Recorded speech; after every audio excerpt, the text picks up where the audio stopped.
ispred Stare garde Ultras, ja i moj kum Goran. Konačno smo se okupili posle toliko godina i pozivamo čitav grad da dođe i da bodri naše jedinstvo.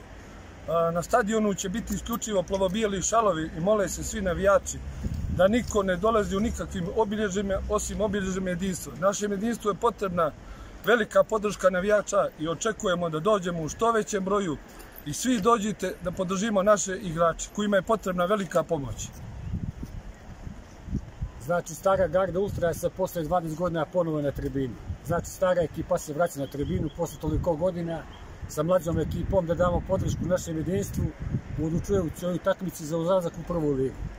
Znači, samo navijanje nas interesuje. Znači, grlo, šalovi, dlanovi, bez nekih političkih obilježja da dođemo svi zajedno na stadion. Očekujemo veliku podršku, znači masovnost, brojnost. Sad Ultras će sigurno odradi svoj dio posla.